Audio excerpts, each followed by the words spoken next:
Okay, so let's start by talking about partial recursive function. Hi, so let's start by talking about partial recursive functions. So for this, let's suppose we have let's start by defining what a function is. Okay, now suppose we have a multiplication function. Let's say multiplication function, and it takes, let's say, two inputs. Okay, x1, x2, and its purpose is to give us one output, which is x1 times x2. So if we were to give, let's say, 3, 4, the output should be 12. If we were to give in 4 and 5, the output would be 20, and minus 1, minus 2, the output would be 2.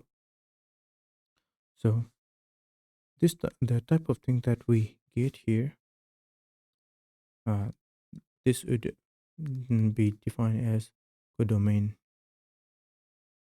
or in some, or some, we could also say range. And whatever the inputs that we give here, the set of inputs are regarded as the domain. Now, um, so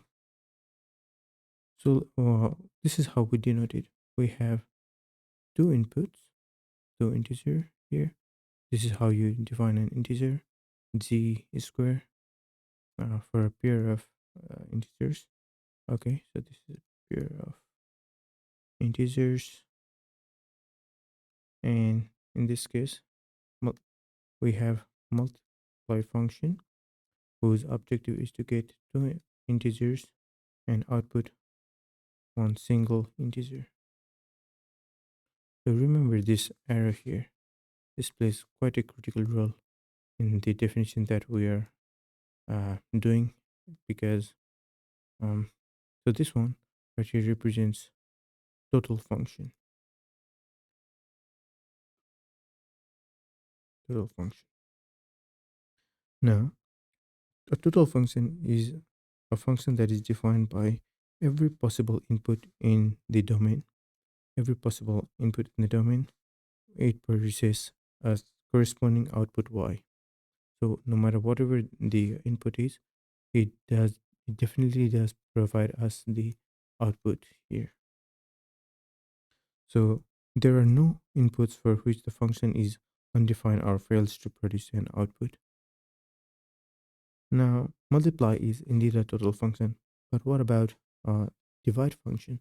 Let's look at the divide function now. Okay, let's say divide function. Let's say we give an output 8, 4, two inputs, two integers. The output would be 2, right? If we give 8, 2, the output would be 4. But what if we give 8, 0? It would be 8 divided by 0, which is undefined, which in this case, we can say that for every input, it does not provide, you know, does not provide respective output, because in this case, this is not the output that we require. Only these two are the correct output, but not this one. So in this case, this is how we define a function. Divide function takes two inputs and produces one output. So as you can see here, I denoted arrow like this. Okay, so we have a standard arrow here, However, in this case, the arrow is just like this. Now, once we define what a function is, which is done here, let's work on now the three basic functions. So, what are the three basic functions? Three basic functions are a successor. So first we have a successor. Let me write here. Three basic functions. We have a successor. We have constant function,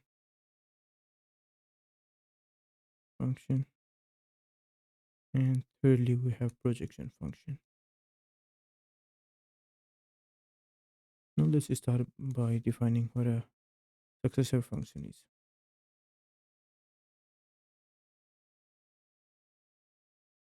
Uh-huh.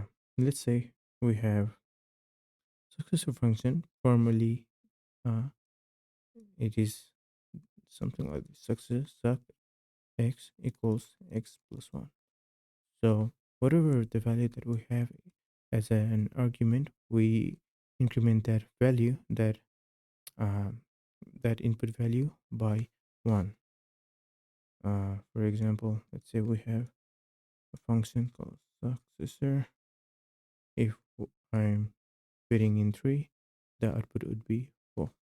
If I'm fitting 0, the output would be 1. And here, all the inputs and outputs will be natural numbers, which is from 0 to 0, 1, all the way to infinity. And this is how you formally define successor function. Successor function takes single argument of a single input of a natural number and produces a single uh, natural number. So the succession of 4 would be 5, succession of 7 would be 8, and so on. So this is one uh, one of three basic functions called successor function. Now let's define constant function.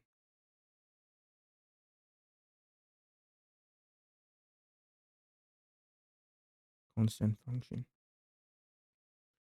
which is which in this case would be the zero function, which would take one argument or any number of arguments as you like, produces one single output, which is a natural number, and that would be nothing but zero.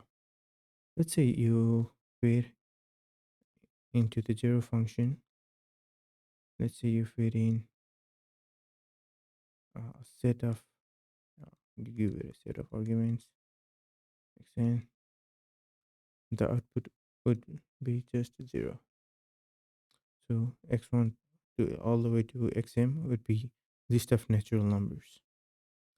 And let's say we provide zero function to this 3, it gives you 0. Zero function to this 3 here represents there are 3 inputs. Let's say 4, 5, 6.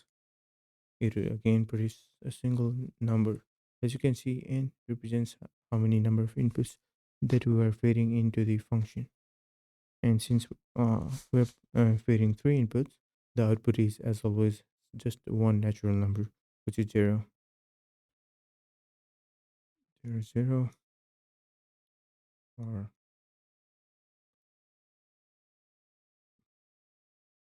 zero function given to an empty set, empty function, empty thing would be 0 as well. Now, let's go on defining the projection function.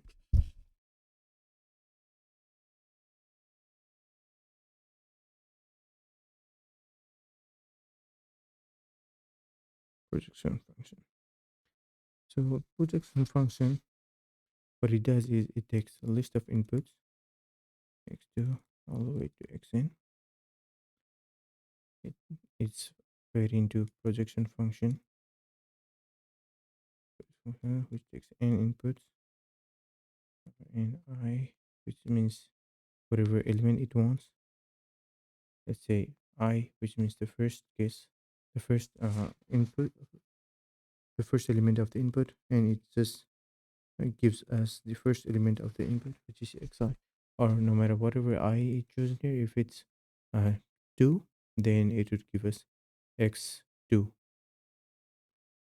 Now let's say you have, let's say you're fitting 4, 5, and 6 to this projection function, pros 3, and let's say you are trying to retrieve 2, the second element from this function, the output would be 5. And let's say you have projection function 2, 2, 2 elements, the second input 3, 2 would be 2. Projection 1, 1 x would be nothing but x. Now here, this means that um, this means it's also identity function. Okay,